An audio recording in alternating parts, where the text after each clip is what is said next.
Alright, welcome back, and I hope you're enjoying the videos at the beginning. Let's get into it today because we have a lot to talk about. So hopefully in the past,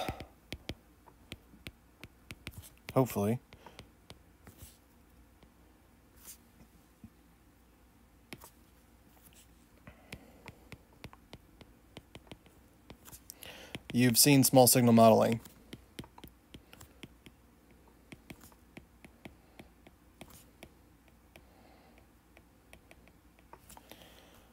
Today we're going to show you DC small signal,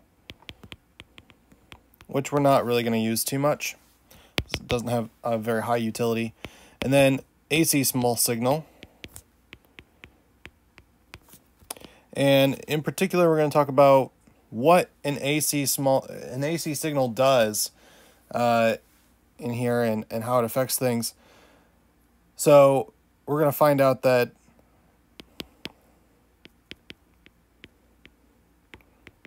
it is effectively just small perturbations to our load line, which we've discussed in the past. So we're just going to use the AC signal to perturb that load line a little bit. And we're going to look at how we construct AC small signal. In particular, we want to use elements we're familiar with.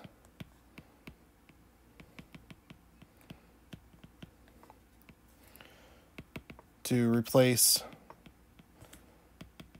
our MOSFET. And in fact, this is actually going to extend to replace the amplifier circuitry. So we want to try to represent the MOSFET and by extension the amplifier that we're going to build with the MOSFET using that small signal, that AC small signal analysis. So we need a new tool for doing that. Which is what we're going to do today. And we're going to find out that some of our parameters, some of the AC small signal parameters depend on DC circuit characteristics.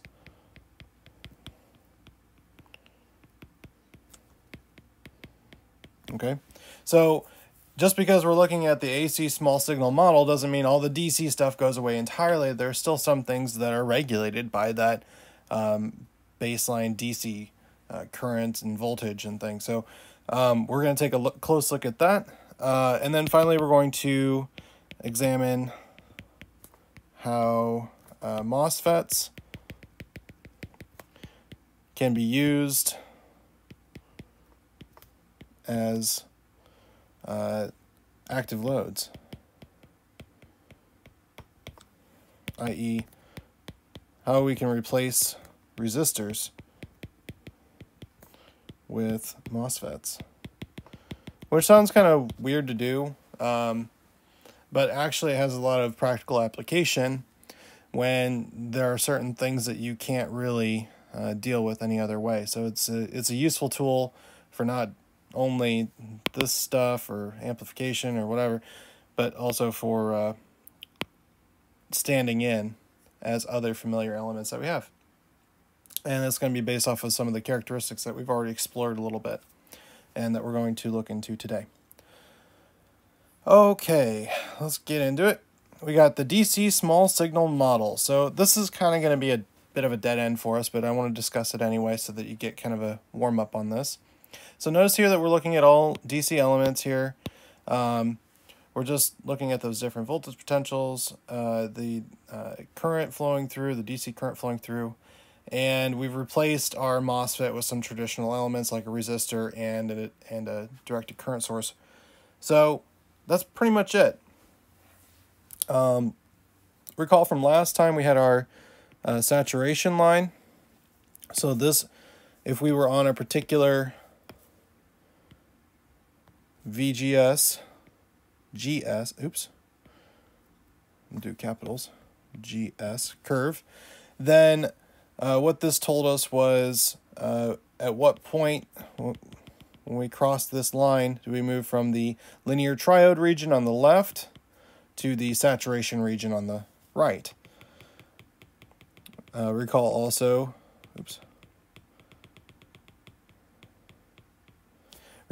that the baseline down here is where our cutoff was. So this, as this VGS falls down, eventually we're going to collapse and hit that cutoff region where we no longer allow any current to flow. Finally, we talked about load line last time, and that load line was effectively the short circuit current and the open circuit voltage for our two intercept points here and here. And those are going to come in handy again today. But one important thing that we found out was that the slope here was not equal to 0 necessarily. If you were to graph it, it actually looks closer to this graph here than it does to this one, but this is the model that we have that actually takes into account that the non-ideality or the non-ideal properties of the MOSFET. So we still have a little bit of bang for our buck as we move VDS forward with respect to our current. So we get a little bit more current back out. We also talked about what this lambda value represented. This was it was related to the slope of these lines. Okay? And we're going to get into that a little bit more later. But essentially what's going to happen for AC is that when looking at this load line right here, we're going to find that adding in that AC element is going to just take us from wherever we were. So let's say we started on this VGS curve and we found this was our load line, and so this was our operating point. If I tack in that extra AC element, then what ends up happening is I'm just perturbing up and down this load line based on little I, little d. So we'll get to that in just a moment, but this is a little helpful reminder. So one important note here, hopefully I'm not the first to tell you this, but if I am, I'm very proud, but all models are wrong, some are useful. So if you haven't heard that before, I probably said it about once a week when I was in the Air Force, mostly in reference to things that were always screwed up, but you know, that's the way it goes. So when you get out there as Purdue engineers, always challenge the assumptions of those models that are out there, realizing that every single model is completely wrong, but you know, find the useful ones and stick to them and try to improve upon them. There's always room for improvement in a model because it's always wrong. so keep at it. All right, we got a little bit of a gag here for our Thor. You know, resist Thor. All right. Trying to keep you guys entertained. Okay, so let's do our AC small signal model. We start off with a gate over here. It's just kind of hanging out. It looks just like this, except we're going to have AC elements in it. Okay? So we're going to have our current, directed current right here. It's going to be ID. Coming down. Here's our drain. This is for an NMOS, by the way. Here's our source. And we have this R0. So this little R out. So this is our output resistance.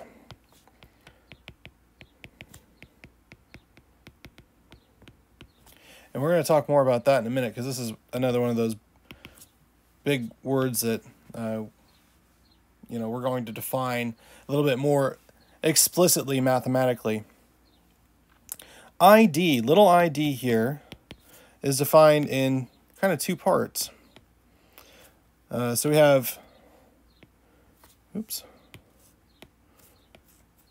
GM, and we have VGS. So this is GM times our AC potential between here and here. GM is a special thing called the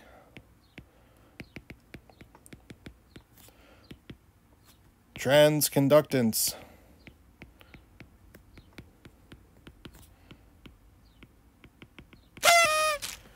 And transconductance is going to be a very important concept for us moving forward, because it's actually something that, although it's an AC factor, it's actually defined by our DC parameters. So when we look at the definition of, let's pull it up here for you guys. When we look at the definition of GM, our transconductance, okay? We start off with this equation, we rearrange it. We recognize that ID over VGS is actually the perturbation of that, what is effectively our load line graph. So we'll get into the perturbation stuff here in a second, but if you walk the dog down here a little bit, you end up with this equation for GM. And we're going to run with that for the next few chapters here. It becomes very handy. So we'll go ahead and write that out. So GM is equal to the square root of 2kn. In this case, it's an n, but, just replace it. And then we have I, big D. So note, this is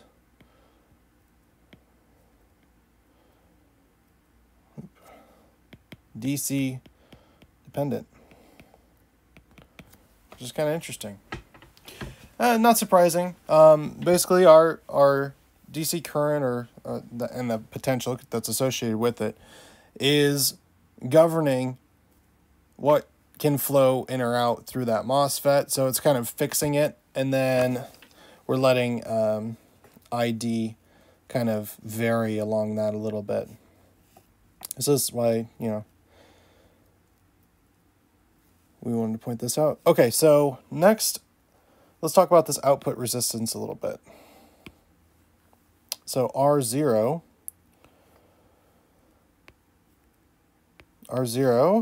we'll just go to the textbook again here.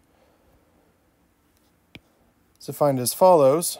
So we have R0 is equal to 1 over lambda ID. So let's go and write that out. So one important note here is that as lambda goes to 0, R out is going to go to infinity. That is, this resistor will sort of go away if we make the assumption that lambda is equal to 0, i.e. that the slope here is equal to 0. So if our slope is 0 on this curve, then we're not going to have this resistive element in here. And again, we can say that comfortably because this ID is a DC element. So this also DC dependent. So although we're dealing with an AC small signal model, we actually are highly dependent on those DC elements to keep us on track. All right, so if we want to transform this a little bit, and I think we do, into something that's a little bit nicer to work with, we're going to draw it like so. This part of the diagram represents our oops, getting a little sloppy, represents our MOSFET, okay? So what we're going to expand this to eventually is, this is going to be our MOSFET in here. Then we're going to build outwards to include our entire amplifier. And then the rest of the signal, or the Thevenin equivalent of our circuit, is going to sit on the outside here and here. So that's where we're going with this, is we're slowly building outwards from our MOSFET small signal model to create something that's very useful for analysis and for building amplifiers in the future. All right, so let's talk about this load line. I know I already kind of glazed on it, but I really want to hit the point home. So if I pick a VGS. I fix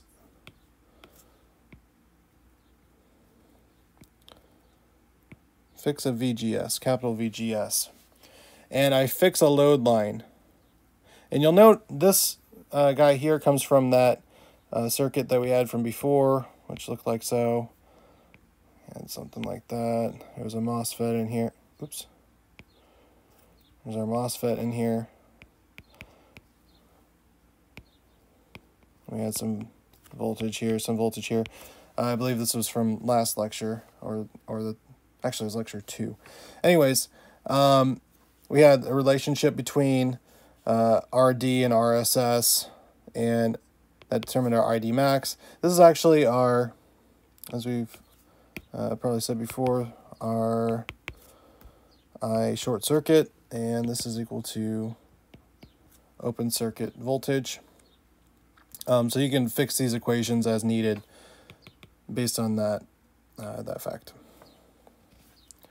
Okay, so anyways, coming back to this, we've picked our load line based on the circuit that we have. We've picked our VGS based on whatever the gate source potential is. This gives us our Q point, or operating point, quiescent point, however you want to say it. But we're fixed somewhere based on that DC. And then from there, what we're doing is we're perturbing up or down based on ID. So ID is going to move us up or down. And part of the reason it does that is from right here. So you can see that capital I, or excuse me, I capital D. So let's use a different color here. We'll get color crazy today. Let's go a little wild. All right, capital D is equal to ID plus big I, big D. So our effective current is going to just be the sum of our AC and DC elements here. So all that's doing is just moving us up and down that load line.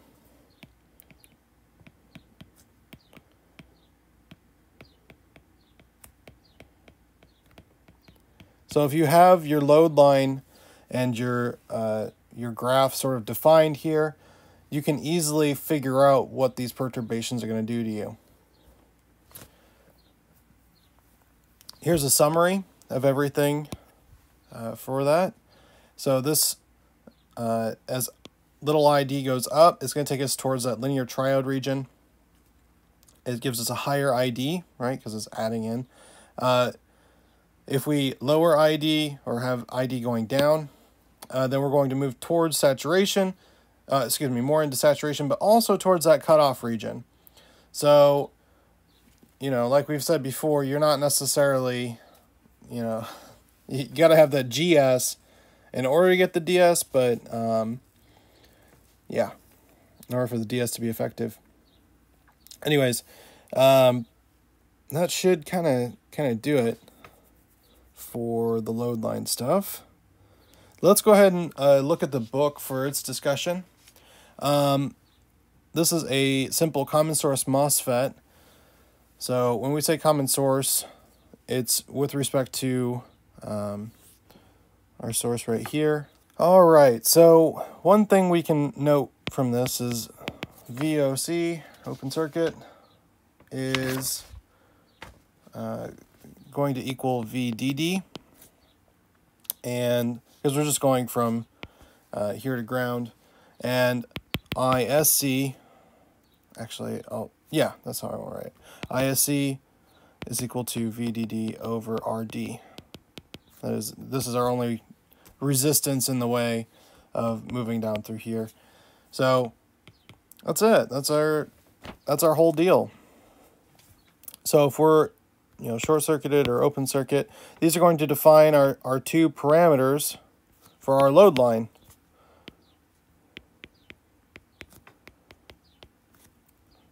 For this guy. And then we can use that load line to figure out exactly where we're getting perturbed. VGG, of course, is like our bias towards our, yeah, here we go, and biasing potential on that gate voltage, right? We'll do purple for potential. VGS, there we go. So it's going to be our potential at that gate and sort of showing us which one of those curves we're on. So these guys build, I'll call it the red line, and this guy builds our purple line, okay? And that gives us our Q point. And then from here, what we can do is with our VS, let's do this in blue. I told you we're going to have a crazy color day. So what our VS is going to do effectively in this particular situation is it's going to move us up and down that load line. So it's going to take us into other regions, or not other regions, excuse me, other possibilities for where we exist in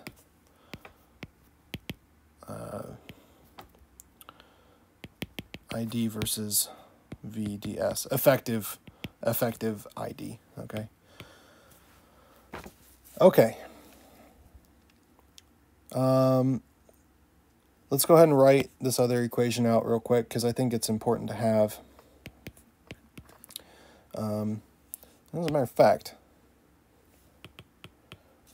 let's do this. Let me have it in your notes.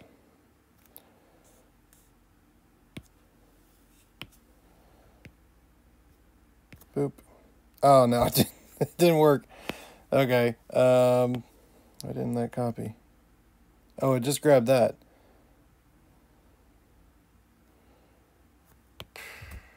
Okay. There we go. All right. So, yeah, here's your ID equation. So this is that portion which is going to move us up and down that load line. Neat.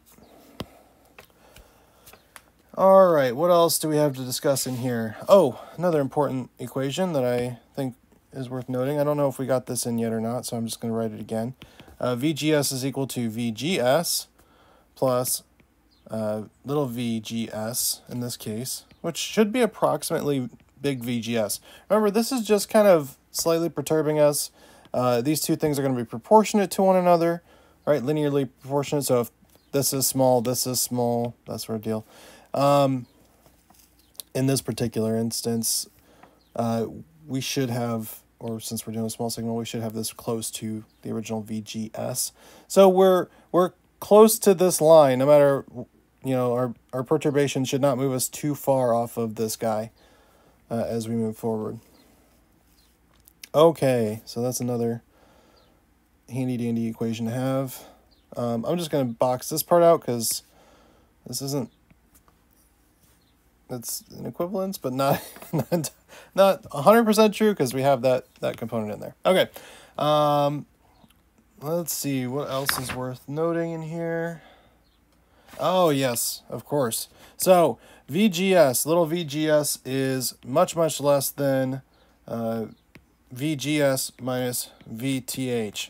This is an assumption, so this must stay true for us to have a valid small signal model. Okay, so the book actually says,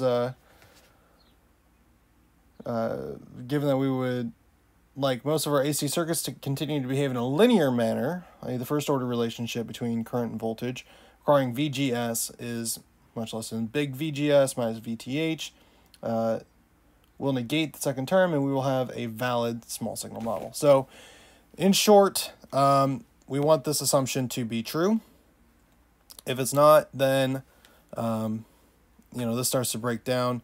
If we start to venture too far away from this equivalency, then obviously if this gets close, right?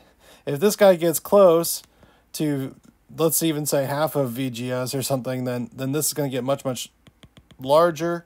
And so VGS minus VTH, as a matter of fact, VGS, right? Oops.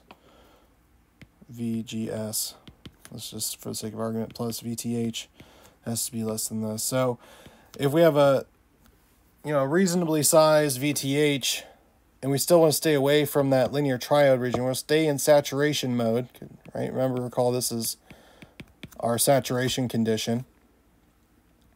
Then we can't let VGS get too big, otherwise it plus the threshold will get close to or supersede the DC VGS. Oops. And we'll leave the sat. Okay. All right, so now we're going to tackle this common source amplifier circuit. This is a real basic common source amplifier. So this portion over here may change depending on what book you read or where you're looking or what circuit you're in.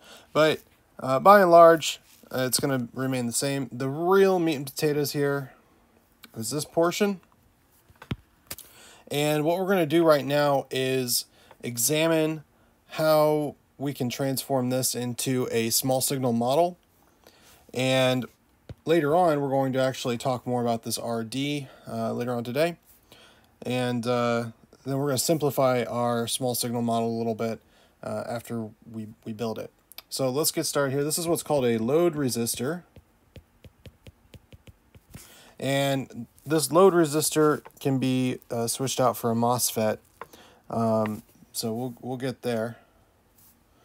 All right, let's build this guy. We got our gate, our drain, our source. Okay, so we're going to outline our new small signal in blue where our actual MOSFET lives. So here we go. We have our gate comes in, and we have a VGS, little VGS potential between the gate and the source, right? This is our small signal. And that source is connected to ground, and it's fed by this directed current. That's a fun diamond. Whose value is GM VGS, where GM is our transconductance. And then we have, this is fed by our D, and sometimes we put circles around these guys too. We also have a resistor in here that represents our R0 internal to our MOSFET. I'm going to run these leads out. And that's pretty much it. Those are all of our connection points. So from here, what we're going to do is I'm going to go ahead and mark this out and say, hey, look, this is our MOSFET. All right. Now, the next thing we're going to do is add in some elements that give us the amplifier. All right. Oops, we don't need this part, actually. All right, so our V out comes in, and it connects to our drain, but it also forks over to RD, or sometimes you'll see RL more commonly. That's either is fine. So we could say, well, this is connected to that voltage source, right? But actually, in AC world, this guy is just a ground, right? There's no AC voltage or current coming out of there. So really, it's just a constant with respect to time. So we don't really care about it too much. So there we are. That's just going to go to a ground. And over on the other side, we just have our little VGS feeding in. And again, we don't really care about that DC element. right? We don't care about big VGS. All that's captured actually by our transconductance here. So no worries there. Our current, by the way, we'll do current in pink, is flowing around this way, okay? Coming down through here and here in theory. I say in theory because if we don't have a lambda specified, or lambda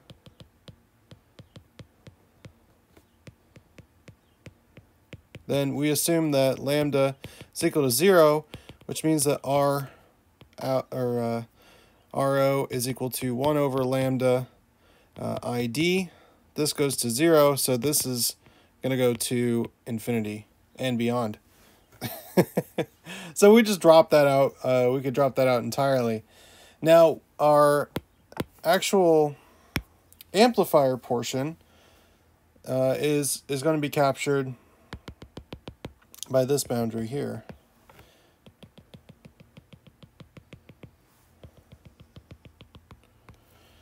Okay, and we're going to go over this again next time. I'm literally going to draw pretty much the same diagram again.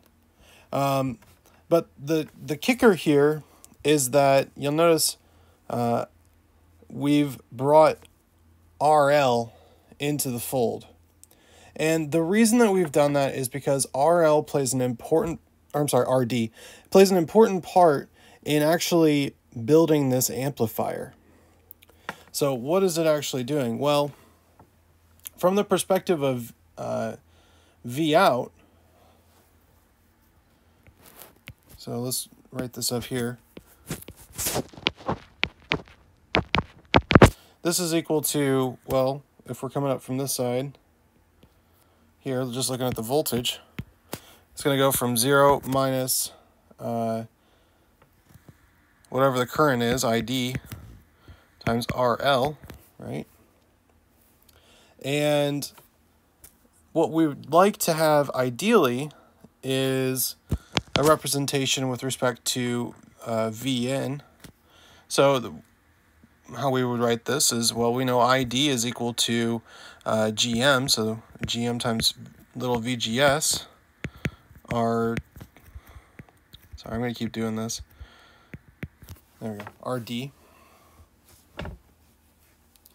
And from here, what we can do is we look back at VGS now, and we say, okay, VGS, what are you doing? What are you equal to?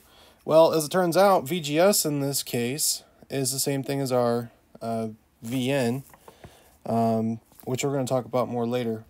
But in particular, we like to call the difference between here, right here, as a input node. We'll call this Vn typically. So for right now, we're going to leave it as VGS, but note that with respect to the amplifier, we typically refer to this as Vn. Okay, so now what we have is V out over VGS is equal to minus GM RD. And this is the expression derived from the expression that we had over here, we promised we'd get to. But the important thing about this, the important takeaway is gain. So V out over VGS is just a ratio, and this is equal to our AVI. Okay? One last thing is we could simplify this circuit if we drop out the resistor here. No one's going to bat an eye because guess what? It's 0, so, or it's an infinite resistance, so there's effectively nothing connecting there. So that's pretty much it. You could get rid of that guy in there and it'd be the same thing. You probably see that in most diagrams. We like to be kind of specific, especially since we're going to be talking about those loads. And this is where we're going. So we have this amplifier stage in the middle, and we're going to represent that amplifier stage right here. So sort of this black box But now we know how this black box is working because we have that small signal model. And then we have the Thevenin equivalent source and passive load on the outside feeding into this amplifier. And these are the equations that are going to govern how we characterize that amplifier. So you can see the ratio or relationship between out and in. Out and in. And just real quick, so a factor is multiplied to something. I know this is like way out in left field, but you'll see why. A term is added to another thing. And a coefficient is a constant factor. Okay, so when we're talking about gains, right, we're looking at a gain factor, not a gain term. So a gain is actually a unitless quantity, and the reason it's unitless is because we're dividing two voltages to each other. Or dividing one voltage by another. So we're dividing the output by the input. So when you rewrite this, right, you have VI is equal to V out. So it's, if you were to multiply this by, say, 100 to get percentages, then this is the percent increase or percentage of your original input is how much your output is. So that's why this is written the way that it is, rather than as an addition phenomenon. So keep that in mind as you're moving forward when you're talking about gain, that it's going to be a unitless quantity. All right. And the resistance, of course, is going to be, you know, using resistance values like ohms or kilo ohms. But again, it's a sort of ratio relationship. So all of these quantities that we're solving for in the future are going to be relationships between two different things. In effect, we're looking at factors of things with respect to other things, not terms. So if that helps clear things up for you, great. If not, I only wasted a minute. Okay, let's keep rolling along. I want to pull this example out of the book and kind of talk to you guys shortly about why MOSFETs as active loads are practical when resistors aren't. So totally switching gears here. We're in 4.2 if anyone cares. Resistors don't always work, right? We can't always use a resistor somewhere. So what MOSFETs do for us is they allow us to have a device that can sit in place of a resistor. So let's suppose that we have, So Dr. Talovich points out in the book that we usually have about 10 to hundreds of kilo ohms for MOSFET resistances. Supposing we have, for example, 1 milliamp of current, then we end up with 10 volts. But the point he makes is that typically we're going to be operating in today's electronic systems at a maximum DC voltage of like 3.3 to 5 volts. So this doesn't really work well for us. So if our DC output resistance, if our device had a DC output resistance of this magnitude, this 10 to 100 of kilo ohms, then we're going to have big voltage drops. And so that's a bit of an ouch. So that's one example of how this can be useful. The other thing too is, you may have some sizing issues, you may have some placement. So they just come in handy as different things. And yeah, it's always good to have multiple things that you can use, in case circumstances change. All right. So we have two examples in the book of active load configurations. So why do we call these active load? Basically because all they do is act like a resistor. So why?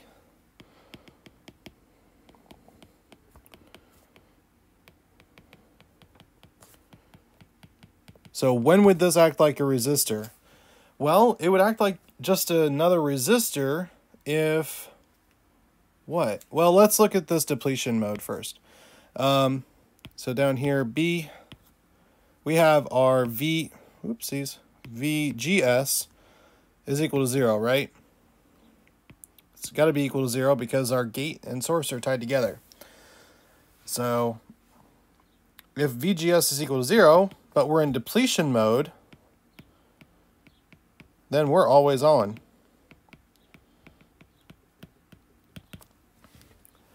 If we're always on, then we're always able to pass current through here. Okay? But keep in mind that then the only thing that we really care about is that resistance value. So then R0 is still hanging around. We can use this as a resistor. Okay, similarly, the enhancement mode device on the left has the condition where the gate and drain are tied together. So this is a little bit different. But we have, oops, VDS. Recall that this condition has to be in saturation region. VGS plus VTH. And it's got to be greater than that. Oh, I'm sorry, minus. Losing my brain. Okay, so if G and D are tied together, then effectively we can use these interchangeably. We end up with, of course this must be true because VGS is greater than VGS minus VTH for VTH greater than 0, which it is for an enhancement mode device. So this condition's always met, ergo we're in saturation. We can replace this load resistor with a MOSFET. Okay, you can kind of work that out on your own, and then create the small signal model for that if you wanted to. But it's going to look pretty similar. So yeah, you can work through that on your own. So in summary, we discussed how we took small signal models, and from a traditional circuit diagram, we can visually represent the MOSFET using some of these elements, and it allows us to characterize our MOSFET a little bit, and more importantly, this is going to allow us to characterize amplifiers. And we rewrote our model in a simplified, or some of our models in simplified forms. And then we can also use MOSFETs as active loads, exploiting those resistive properties of the MOSFET. We kind of saw the two different designs that were always open, and the example of one of these as a resistor, which you guys can do on your own. Next time we're going to talk about common source amplifiers, and then this is chapter 5, and then chapter 6 is going to be, I think it's both of them. All right, so let's do a quick sample from the homework. I wanted to look at one example in particular, so that's why I've kind of pushed the previous example off to the side. I think it's important for us to build a couple of examples of small signal models first. So let's take this guy. We have V plus, and this guy's going to go into the source of PMOS. I also want to do this because it's got a PMOS in here. It always confuses the hell out of me when we switch between P and, me personally, when we switch between like P and NMOSs, because you're like, oh, which direction did things go? What's going on? So don't worry, even I get confused sometimes. Not that that's saying very much, so I'm confused all the time. That's okay. That's part of learning, though. We're all learning. There we go. All right, we have VGG in here, and this is going to get moved somewhere. I don't know where yet, because it's kind of all over the place. Technically, it's a common, common drain. So good grief. Maybe 6. It's in 4 right now. Maybe 5. Who knows where I'm going to put it? I might just leave it where the heck it is, but it's not really in a good spot. Anyways, I just want to draw out the small signal model for this, and then you can kind of start to work through what these things are going to be for that and get a little bit ahead of the game if you want. So go ahead and start on that homework. Okay, there we go. All right, so let's draw the small signal model for this guy. All right, we're going to work our way out from the MOSFET. So with our MOSFET, we're going to have our directed current flowing down.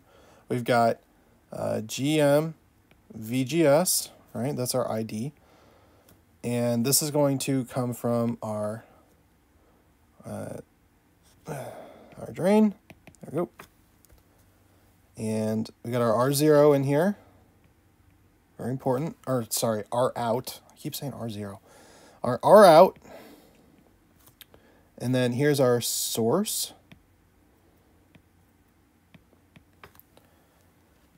All right. And then on the other side, we have G, our gate, just kind of hanging out. Our potential between here and here is our VGS, right? We're just dealing with the AC stuff. Okay, now our MOSFET is right here.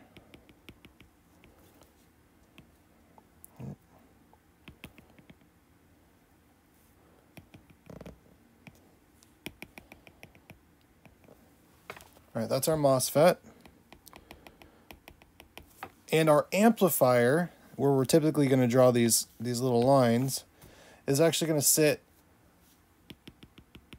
right on the edge here, and it's going to include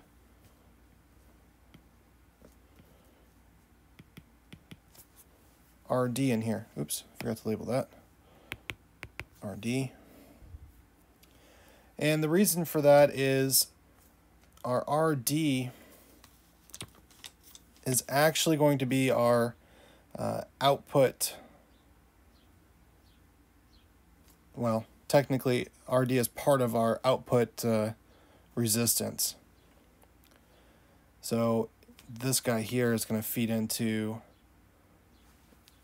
being part of our, being part of our amplifier circuit. So we're going to talk about this more next time, but I wanted to orient you on what exactly all these different pieces are in here. So here's our V out. This is our potential between here and here. And our V in this case, is right where VGS is. But this isn't always the case. So Vn is dependent on our terminal to the amplifier, this orange.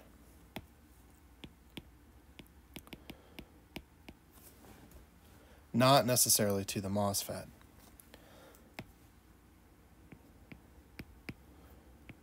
So this is also Vn, right? And this is driven here. And that's it. If we were to have an RIS, an input resistance, which as it turns out we don't have in this situation, which we're gonna talk about more examples like this next time, then it would go right in here. And our output resistance is actually based off of these two parts in parallel, but notice how the RD is become internal to our amplifier, as part of our amplifier. Okay, so that should do it for today, I hope. And if you want, you can do a similar problem here. I encourage you to at least try it out a little bit. At the very least, build that MOSFET small signal and then try to build out a little bit from there. But we're going to talk about the common source amplifiers next time and build the small signals, and then derive the equations that we need. We're going to derive these equations next time. Okay? So thanks for your attention, guys. I hope you're enjoying the course. If you have any comments or questions on anything, please don't hesitate. If you have any corrections on anything, don't worry about emailing me. I don't care. I have no shame at this point. So just go ahead and post them on the Brightspace board. Number one, it helps get discussion kind of flowing a little bit. Like, hey, I think, the instructor screwed up this thing. I might quip in and try to, direct or adjust. But if you guys see things that you think need adjusted, or that even if you just like it, that's nice too. But if you see corrections, it's a great way for you to learn from each other. And I think that's really, really important to have happen too. Because in a typical class, you leave the class and you're like, I don't think, was that right? And it's that short moment where you talk to somebody else that you barely know that actually helps make you a better engineer. Because either you're the guy that's brave enough to ask the question in the first place of something being amiss, or you're the guy that takes a chance of, well, I think, maybe it actually should be this. So hopefully you catch those mistakes and share my mistakes with others so that we all can learn from it, including myself. But yeah, I appreciate you guys' attention, and look forward to working with you throughout the rest of the semester. Thanks.